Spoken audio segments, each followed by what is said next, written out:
Si vous souhaitez que vos clients vous recommandent de la manière la plus efficace possible, optez pour le bouche à oreille. C'est le résultat d'une étude publiée en 2021 dans le Journal of Consumer Research qui a comparé l'impact d'une recommandation entre le bouche à oreille et une recommandation par écrit.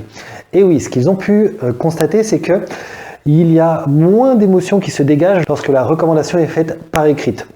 Pourquoi? Eh bien tout simplement parce que les lecteurs du coup ont plus de temps pour prendre connaissance de l'écrit, ils ont également plus de temps pour y réfléchir, pour mettre en perspective, pour comparer les offres et du coup forcément ça n'a pas le même impact que verbalement.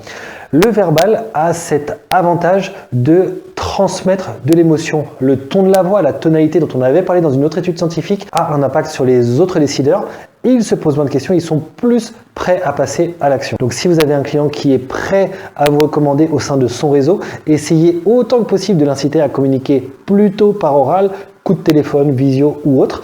Et si vous avez le lead là-dessus, c'est-à-dire que si vous récoltez vous-même l'avis client, pour par exemple une publication sur LinkedIn ou sur un site internet, essayez à nouveau d'obtenir un avis verbal, que ce soit en visio ou éventuellement par téléphone, en prévenant bien sûr le contact avant qu'il est enregistré, plutôt qu'un avis écrit qui fera quand même le job, mais vous avez compris qu'entre les deux, l'émotion passera beaucoup plus sur l'aspect verbal.